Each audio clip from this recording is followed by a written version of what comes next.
ಚುನಾವಣೆಯಲ್ಲಿ ವಂಚನೆ ಅಂದ್ರೆ ಸಾಮಾನ್ಯವಾಗಿ ಮತ ಹಾಕಿದ್ ಒಂದ್ ಪಕ್ಷಕ್ಕಾದ್ರೆ ಅದು ಹೋಗಿರೋದು ಮತ್ತೊಂದು ಪಕ್ಷಕ್ಕೆ. ಆದ್ರೆ ಎಡಿಆರ್ ಈಚಿನ ವರದಿಯ ಪ್ರಕಾರ ಬೇರೆಯೇ ರೀತಿಯಲ್ಲಿ ವಂಚನೆ ಆಗಿದೆ. ದೇಶದಲ್ಲಿ ಚುನಾವಣೆ ಮುಗಿದು ಹೊಸ ಸರ್ಕಾರವೂ ರಚನೆ ಆಗಿರುವಾಗ ಎಡಿಆರ್ ವರದಿ ಯಾವ ರೀತಿಯ ವಂಚನೆ ಕುರಿತು ಹೇಳ್ತಾ ಇದೆ? ಹಾಗಾದ್ರೆ ಏನಿದೆ ಎಡಿಆರ್ ವರದಿಯಲ್ಲಿ? ಎಲ್ಲೆಲ್ಲಿ ವಂಚನೆ ನಡೆದಿದೆ? ಎಡಿಆರ್ 2024ರ ಚುನಾವಣೆಯ ವೋಟಿಂಗ್ ಪ್ಯಾಟರ್ನ್, ಅಂಕಿಅಂಶಗಳು ಇವನ್ನೆಲ್ಲ ಆಧಾರವಾಗಿಟ್ಟುಕೊಂಡು ಈ ಹೊಸ ವರದಿಯನ್ನ ಸಿದ್ಧಪಡಿಸಿದೆ. ವರದಿ ಪ್ರಕಾರವಾಗಿ 5 ಲಕ್ಷಕ್ಕಿಂತ ಹೆಚ್ಚು ವೋಟ್ಗಳು ಆಚೀಚೆ ಆಗಿದೆ.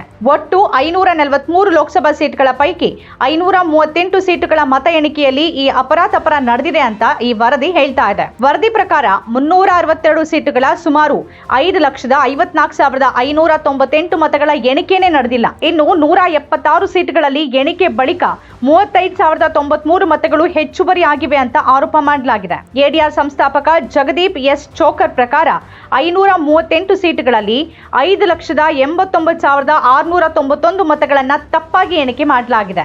ಇದು ಬಹಳ ದೊಡ್ಡ ಪ್ರಕ್ರಿಯೆ. ಆದ್ರಿಂದ ಈ ರೀತಿ ಸಣ್ಣ ಪುಟ್ಟ ತಪ್ಪುಗಳು ಆಗ್ಬಿಡತ್ತೆ ಅಂತ ಹೇಳಿ ನಿರ್ಲಕ್ಷ್ಯ ಮಾಡುವುದು ಸರಿಯಲ್ಲ ಅಂತ ಜಗದೀಪ್ ಹೇಳ್ತಾರೆ. ಚುನಾವಣಾ ಆಯೋಗ ಎಲ್ಲಾ ಸೀಟುಗಳಲ್ಲಿ ನಡೆದಿರುವ ಅವ್ಯವಸ್ಥೆ ಬಗ್ಗೆ ಸ್ಪಷ್ಟನೆ ನೀಡಬೇಕು ಅನ್ನೋದು ಜಗದೀಪ್ ಅವರ ಒತ್ತಾಯ.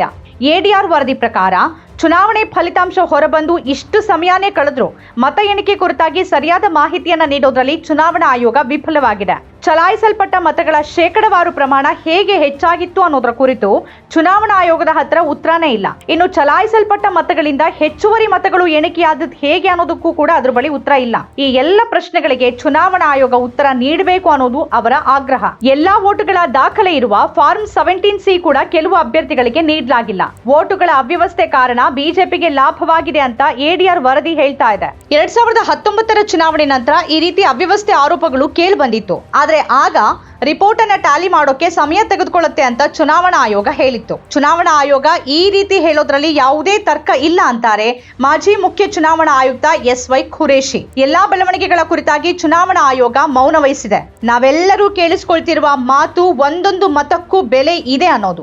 ಎಲ್ಲಾ ರಾಜಕಾರಣಿಗಳು ಹೇಳೋದು ಇದನ್ನೇ. ಹೀಗಿರುವಾಗ ಇಷ್ಟು ದೊಡ್ಡ ಅವ್ಯವಸ್ಥೆ ನಡೆದಿದೆ ಅನ್ನೋ ಆರೋಪಕ್ಕೆ ಚುನಾವಣಾ ಆಯೋಗ ಯಾವ ರೀತಿಯಲ್ಲಿ ಪ್ರತಿಕ್ರಿಯಿಸುತ್ತೆ ಅನ್ನೋದನ್ನ ಕಾದ್ ನೋಡ್ಬೇಕಾಗಿದೆ.